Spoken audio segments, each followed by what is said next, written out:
Hello, hello, hello, beautiful butterflies in transformation, just like me. Thank you for joining the evolution today. You are with Tanisha Ali. If you have not purchased my Manifesting Your Masterpiece book, please take some time today to go on to Barnes & Noble or to Amazon and get your hard copy. It will be a wonderful addendum to your healing library or whatever it is that you are doing on your life path forward in order to step into the best version of yourself.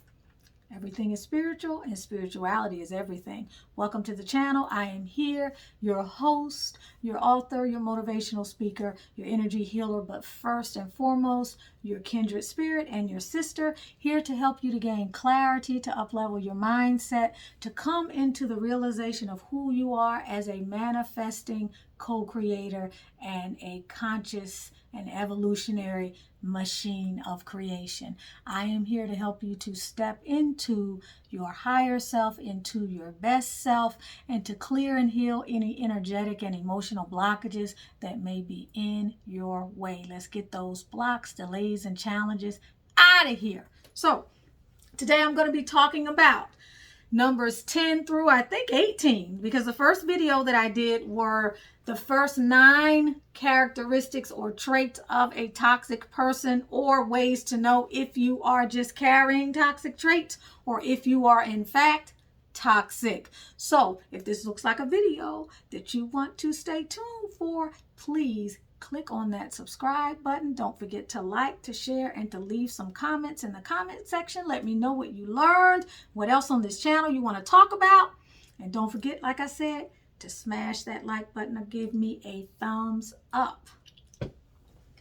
Okay, so let's dig in and let's differentiate as well. When we're talking about toxicity, everybody has a level of toxicity to them. You cannot be walking around on this planet and not have some toxicity within you. You cannot have a body that is free of toxicity. You are not an angel. This is not heaven. This is the third dimensional hell on earth, sometimes it feels like. And so down here, you are going to be around toxicity.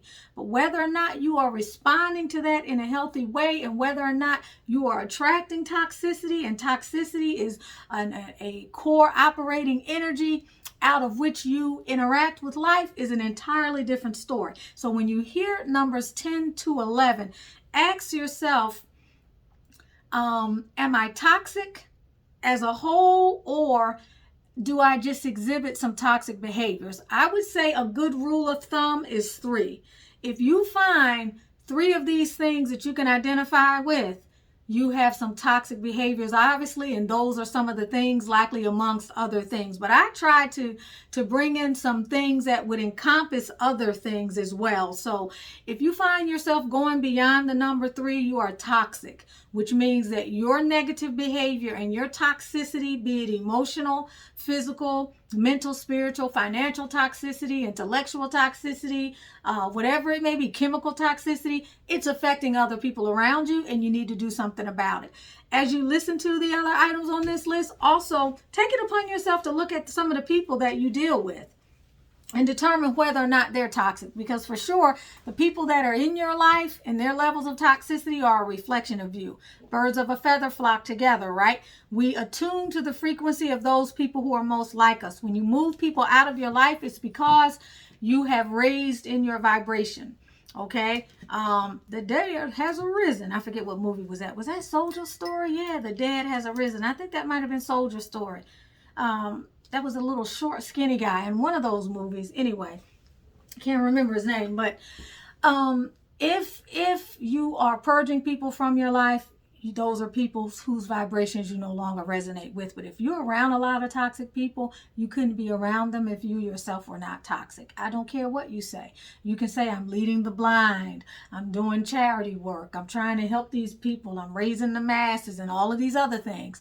But if you are finding cohort or comfort or communion with a lot of people that are toxic, it is because you yourself are toxic. We're not going to make excuses for that. Let's go ahead and dig into number 10. You zap the energy of other people because you bring very little to the table. Calling all narcissists real bona fide narcissists or people who have extreme narcissistic traits. Guys, we all have some narcissistic traits. So we have to be careful with labels. I actually don't like labels. I use them for the purposes of semantics and the purposes of understanding and being able to communicate. But people who have very little to bring to the table in terms of vibrational energy, when they come into a room, they lower the vibration. When you go into an area where they've been, the vibration is stagnant or it's low or it's stifling. You can feel that energy. When they come around you, you feel drained because they're either doing things to drain your energy or their vibration is so low that you feel them pulling from you. It's not an equal or equitable energy exchange. When we have a healthy energy exchange with someone, we feel energized and we don't feel a loss of energy, because whatever we're giving out, it's being returned through us, to us, through the law of giving and receiving. Okay, giving too much is not healthy. Receiving too much is not healthy. There has to be a healthy interchange, or exchange. So when you're giving to someone and they're not receiving, it's going to deplete the hell out of you. If you're talking to someone and they're not listening, it's going to deplete you. If you're talking to someone and they are ignoring you, or they're busy gaslighting you, they're not open to your energy, they're in resistance, it's going to deplete you. So these kinds of people, or if this person is you, if you are finding that people are avoiding you, or people say, you drain me, or they say, you always have a problem, or are you ever happy? You're always complaining. How come you don't go outside? What did you do today? You mean you've been on that video game all day? You've been watching those videos all day? People like that are going to be lower vibrational. Their creative life force energy is stifled. Their sacral chakra is likely blocked. Their solar plexus chakra is blocked. All of this, everything is probably blocked or out of balance. So that's going to be trait number 10. And it's very important to be able to identify these traits within yourself as well as within other people. 11, and this can be very interesting. This is going to be a very... This is easy to identify within other people. And if it's easy for you to identify within other people, also look at yourself. You're always in a place where you always have to be right, or the person that you're talking to has to always be right. That's a toxic trait. When you have to always be right, you're in that convincing energy, you're in that persuasion energy, you're in the energy of not accepting people for where they are and who they are on their journey. You're in the energy of trying to constantly work against things and in resistance to what is. You're constantly needing to be right, which means that you will argue someone down. You like to debate needlessly. You can be very argumentative. That is a very toxic trait. Number 12.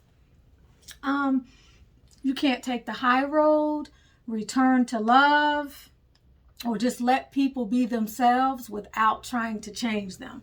Similar to the last one, but a little bit differently. When you can't return to love, you can't come back into a heart space. Whenever you can connect with your heart energy, you release yourself from the perils and the tyranny of the ego, which means no matter what you're dealing with or how serious it seems or what someone has done to you, if you can return to your heart in any given moment, you can release yourself from judging that person. You can accept where they are and their level of awareness on that journey, and you don't need to argue with them. You don't need to prove anything. You don't feel hurt by what they are doing necessarily. It may be a disappointment, but you don't internalize that energy. You don't take it personal. You know that it's not about you, that everything is about them. When you find yourself in a place of being able to return to love, you realize that nothing that's going on outside of you with another person has anything to do with you, and that whatever they may be bringing you that feels heavy, distorted, discombobulated, dysfunctional, dissatisfying, and all of the other disses, you know that it is about something that they are dealing with, that they are going to have to work through, and you don't take it personal, which means not only are you able to release them, you're able to release yourself, which means you're in essence taking the higher road. You don't let people pull you down in their vibrational chaos. You don't allow yourself to be triggered by people. And that's something I'm going to take a minute to digress into. And that is this whole concept of being triggered.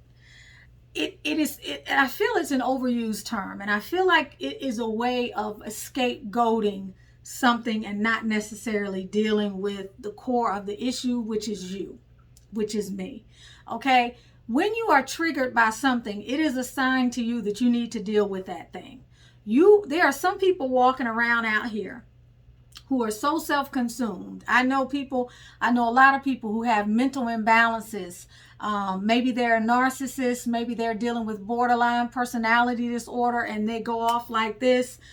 Everything around them is a landmine. Everything around them, and you feel, is a grenade going off. You have to walk around on eggshells, or the people that know them have to walk around on eggshells because they don't know when that person is going to go off, or what is going to happen to cause that person to just kind of be in a space where they let loose on someone.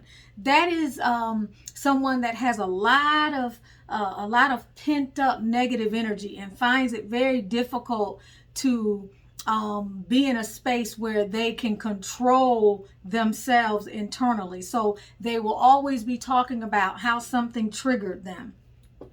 The goal of being able to identify a trigger is to be able to take responsibility for the trigger. The trigger is your story. The trigger is not somebody else's story. It's not somebody else's responsibility to walk around on eggshells because you haven't done your work and you're not dealing with yourself.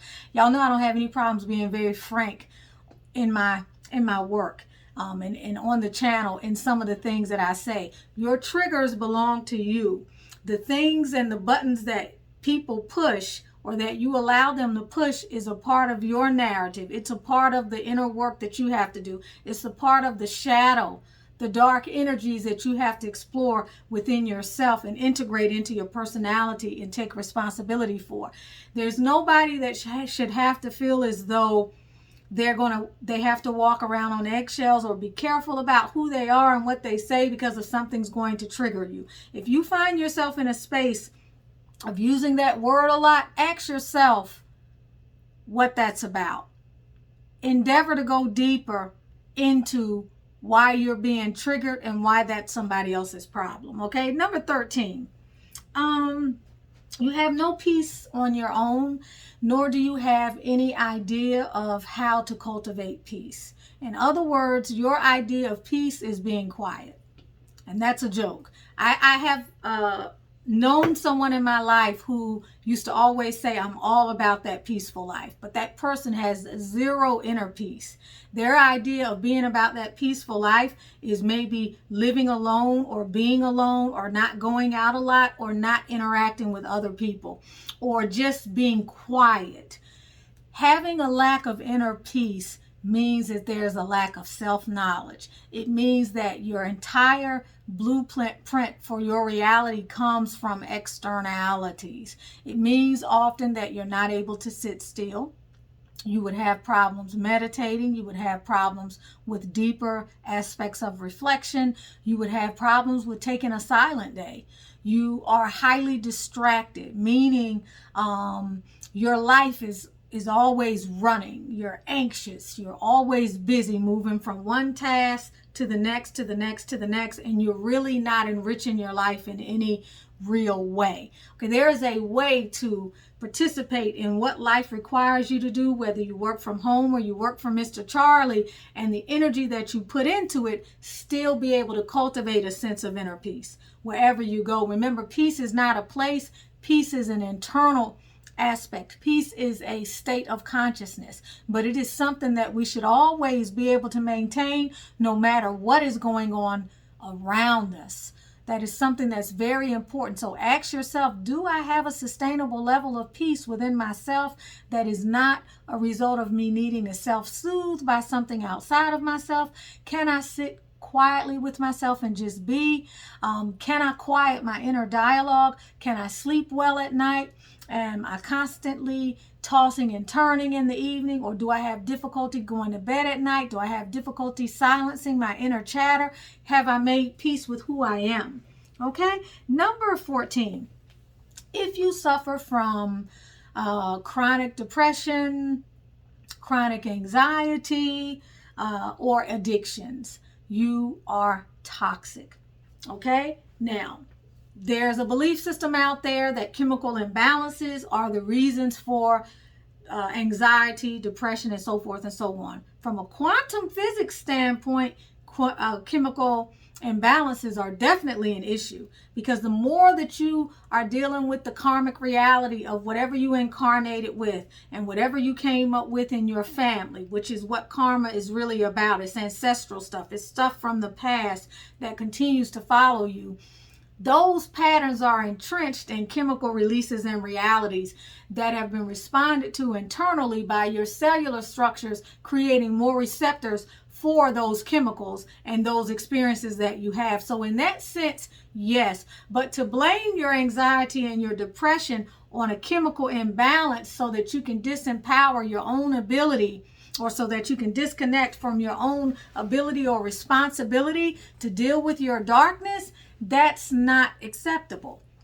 Because depression, anxiety, and addictions come about as a result of a state of imbalance. Like, who was it? Who was the guy who passed away? Deepak Chopra's buddy. The white guy who's bald-headed, who did a lot of, he started out on PBS, but he wrote tons of books. He passed away maybe 3-4 years ago. He was one of the spiritual gurus. I can't think of his name right now, but he used to say, you're out of balance. And I'm going to tell you that you're out of balance. If you're dealing with anxiety, you're out of balance. If you're dealing with depression, you are out of balance. If you have an addiction, I don't care what it is, whether it's food, if it's gambling, if it's you can't control your hand to your mouth, if you're addicted to something else that's taking your life down the tubes and causing you to spiral out of control, then you are out of balance and you have a toxicity that you need to deal with. If you are dealing with depression all the time, then you're living in the past, period. You constantly rewind and replay that same old narrative every single day that you get up, to the point to where you have been hardwired. And now you may be in a state where you are cementing that reality because you continue to make excuses for it. You continue to arise every morning and reconnect with it. You continue to find other people who are experiencing the same thing. You talk about it, you relive it, and you wear it as a badge of honor. So depression, by and large, in addition to some of the other causes, which is another video, is a state of mind that you have made a choice to be conscious of on a regular basis that involves you continually waking up to the past and making the decision to live in the past in your present. Anxiety is a disease as well. It is one of the most commonly accepted forms of anxiety, or forms of insanity, I should say, that exist on the planet. People feel that it is okay to be in a state of anxiety. It is not. And believe me when I say I know what that toxicity involves, because I had it for over, 28 years. I had it for over 28 years. And I mean major anxiety. And at that time, when I finally started doing the shadow work, which was a long period after, because I was unconscious about it and I was on autopilot for many years. And when I began to do the work and healed myself from it, the same thing with the insomnia. And you may want to watch my video on anxiety and insomnia. I talk a little bit more about that in that video. But anxiety is a need to ruminate and to replay something over and over and over and over. And it usually has a great part of its basis or foundation in the future, of worrying incessantly about something, having negative thoughts, having distorted thought forms, catastrophizing about things, all or nothing thinking, negative thinking, and so many other limited ways of thinking that form constructs in your mind that then are on autopilot, that become hardwired into your frequency and into your energy, and then they play out in your everyday life in ways that produce health effects. They have serious health ramifications. They produce physical effects in terms of you having difficulty relaxing, you racing all the time, having racing thoughts all the time, not being able to be in a place of stability, not being able to stabilize your temperament. You're constantly reacting to situations. People who have a lot of anxiety are very reactive. So in short, you have very little self-mastery and you cannot gain control over your environment. And the more that you lose control over your environment, the more anxiety you have. And the more anxiety you have, the more you lose control over your environment. And the beat goes on. Just like my life. I'm going to say life everlasting. And the beat goes on, and it just goes on and on and on repeat, like the Wheel of Fortune card, okay? Next, 15, you attract, like I said before, a lot of toxic people. Okay, we attract who we are, not what we want. We attract what we are, okay, not what we want. So the people that are around you, if you have too many people around you that are toxic, you're toxic. If you don't have a lot of people around you that are toxic, but you have one person around you that's toxic, and you haven't moved out of that energy, because when you move out of it, you've healed that pattern. Okay, but until you move out of it, you still haven't healed that pattern yet. There's a certain amount of numbness and emotional disconnect that has to happen right before you're on the precipice of moving out of the energy or electromagnetic field of someone or something that is very toxic to you. Okay, we first have to become conscious of it. Then we have to set some intentions. Then we have to begin to emotionally disconnect. And then when we make peace with that, we eventually are on our way. But having toxic people around you, yes, they come in to test us. Yes, we will have karmics, but the point is to get the lesson and to move on and to deal with different devils at different levels. It's not to stay in the same space at all times. We want different kinds of tests, okay, as we continue in our sojourn upward. So having a lot of toxic people around you is a sign that you are toxic. If you're around people whose drinking is out of control, you're toxic. It's 9 times out of 10, it's likely that your drinking is out of control. Otherwise, you would be repulsed by being around people whose drinking is out of control. If you work in an environment where the toxicity is deafening, it is so chronic and it is so heavy, and you stay in that environment, you can stay in that environment because there's a certain amount of toxicity within you as well. And you need to examine that. Even if that toxicity is not being willing to come out of your comfort zone, whatever number that was, and that may have been in the earlier video. I think that was number, let me look at my notes. Oh, wow. Where was it? Oh, number 9. So it was in video 1, by the way. And if you haven't watched video 1, make sure you go back and look at video 1. Number 16. People have to hold their tongue around you because you're too egoistic and you pop off on people like this, or you try to change how other people feel, or you try to silence them, or they can't get a word in edgewise. You're toxic. We kind of spoke to that a little bit. You're toxic if people don't even want to share how they feel around you because you shut them down, okay? And you won't let them talk, and you are constantly trying to deflate them, or you're constantly trying to invalidate them, whatever it may be, okay? That's something that you have to address because it makes you toxic. Number 17, you can't take responsibility for anything in your life. You seldom accept accountability for the things that either befall you, the things that are happening around you, the things that you do to other people, the things that other people bring up as a concern to you, whatever it is.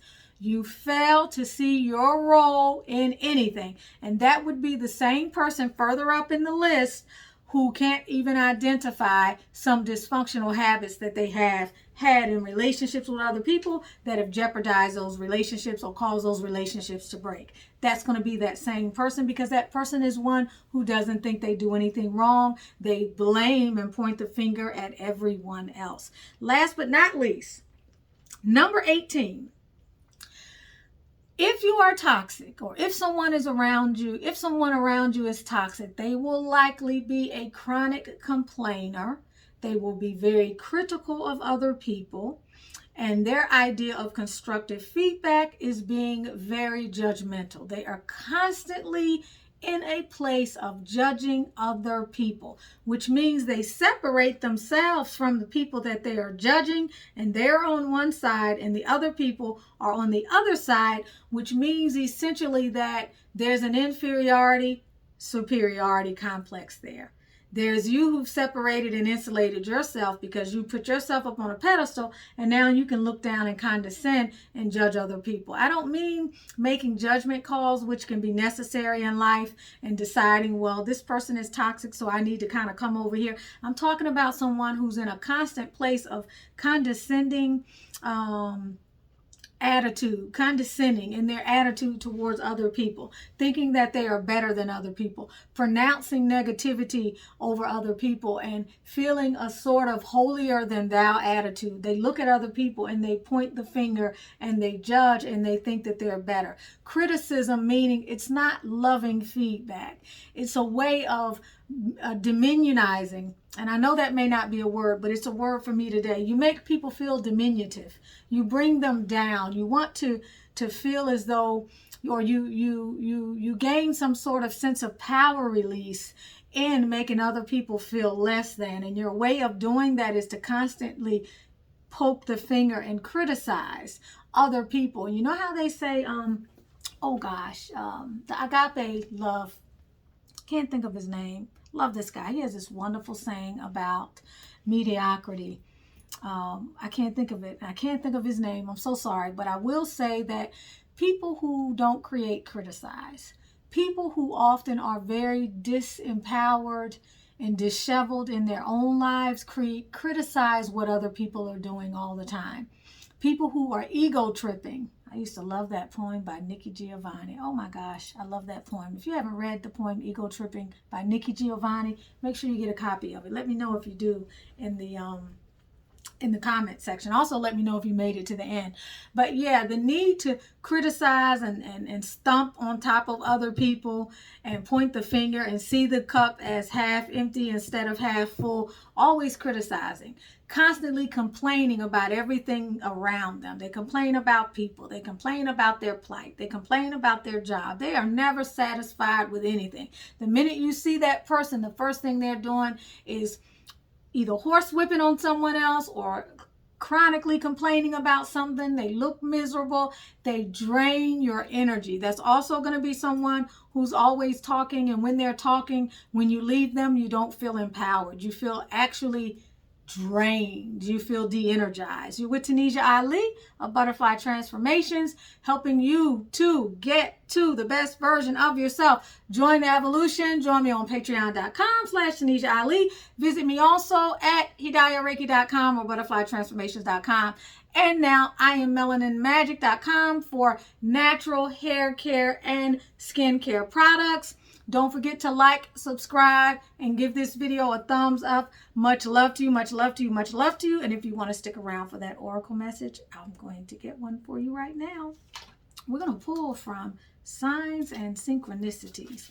Let's see, what is the message for my viewer today from the Signs and Synchronicities deck? What is the message for my viewer? Ooh. Deception, illusion, hiding. This is a failure to see something that is illusory in your life, or something that is a deceptive distraction in your life, or not being able to pull the veil from over your eyes, or someone else is veiling you from the truth. So look within thyself. Now, when you consider what we're talking about toxicity. And this is the card that we pull. So ask yourself, is there a toxic person in your life who doesn't just have toxic traits, but they are actually very toxic, but they're hiding behind, whether it's love bombing, or they're hiding behind perhaps superficial shows of support for you in your life, but underneath they're very undermining. Underneath they're playing tricks. Mind games are delusional. Deceptive, duplicitous type of individual. Ask yourself, what in you is toxic? What in you is deceptive? What in you is duplicitous? That's a very interesting card right there. Much love to you guys, and I'll see you for the next video.